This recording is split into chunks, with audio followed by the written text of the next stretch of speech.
there's no due process in these things, right? There's no sort of like charitable interpretation, no presumption of innocence or rules of evidence. You're condemned summarily because accused, essentially.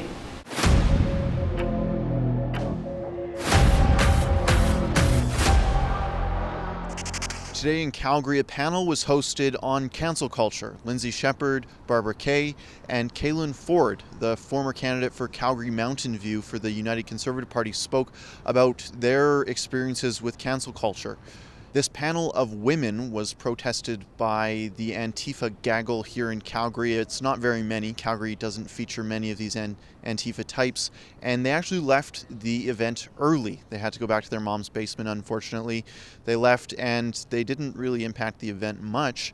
The event went off without a hitch, actually, and many folks who attended were quite notable, including Tom Flanagan, a professor from the University of Calgary, an outspoken professor, as well as Bill Smith, Mayor Naheed Nenshi's latest opponent.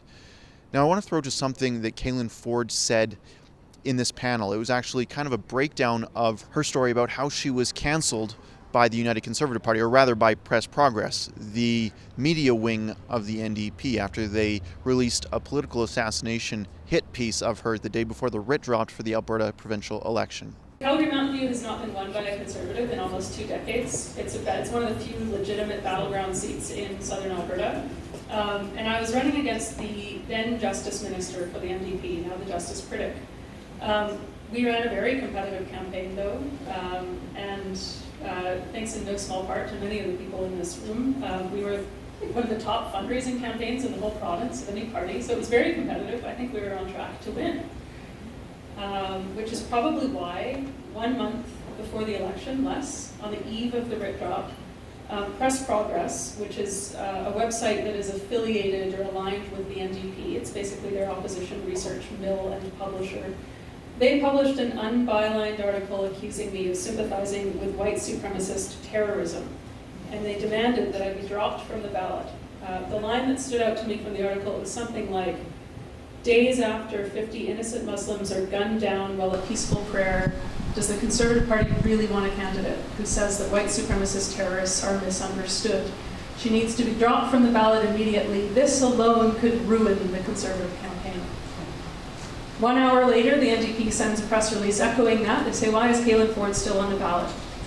And soon thereafter that, the mainstream outlets start calling and asking the same question.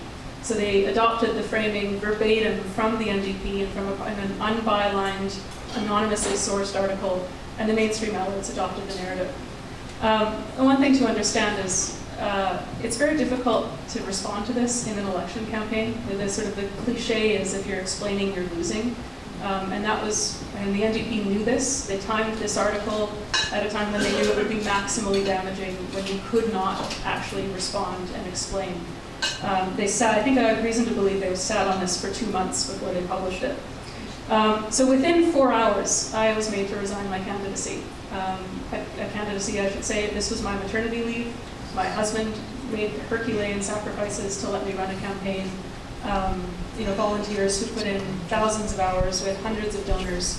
And within 4 hours, those contributions were vaporized. There's no due process in these things, right? There's no sort of like charitable interpretation, no presumption of innocence or rules of evidence. You're condemned summarily because accused, essentially. There were naturally the calls for apologies, right? A lot of people were demanding that I apologize. No one could exactly explain what I ought to apologize for. And I like apologizing. I'm a very. What was the remark that they took out of context or whatever they did? Yeah. So years earlier, I had a conversation with a person who I thought was a friend. Lots of people in this room know him. I won't say anything about him because he'll sue me. You can shout it out from the audience if you want. What? I can't hear.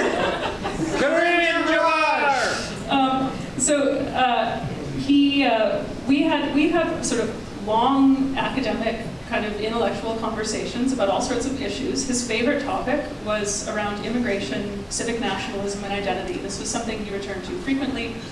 And so we had a conversation about terrorism and radicalization, and one of the things I said was that white supremacy is an odious and a perverse ideology, but that basically I said that casually conflating someone who supports borders, for example, or who believes in orderly and controlled immigration, that it's unhelpful to conflate that with white supremacy. And then I think probably, and I don't have these conversations, by the way, so I actually don't know how they were edited or changed or sort of what the process was. These conversations ran into thousands of words over many months, and the public was shown like 3-click sentences, at least one of which was edited. And then another one I said, basically, the meaning was, I said that the demographic shifts that Europe is undergoing right now, like anything, is going to produce some positives and negatives. And the negatives that I see that I think are sort of unfortunate, one is I assume that globalization generally, which includes migration, has a sort of flattening and homogenizing effect on local particular cultures. And so that loss of diversity saddens me. And also massive ethnic or demographic changes generally are politically and socially destabilizing, at least in the medium term. That's what I meant. I'm communicating by text message. I was probably much more sloppy, but so yeah, this turned into an accusation that I sympathized with white supremacist terrorism. And of course, anyone who actually studies counterterrorism will know that if you're serious about combating radicalization, you actually do need to make an attempt to understand what radicalizes people, and that was the problem. So, I went to ground initially, and weeks later, I didn't do any interviews until I went on Daniel Smith, who's a local talk radio host with Chorus Entertainment. And before, Daniel Smith was working with us. Now, before I even went on her show, a journalist with the Star took to Twitter, and she saw that I was going to be on the show. Now remember, I haven't done any interviews at this point. No one has heard my side of the story. It's been national news, but no one has heard from me.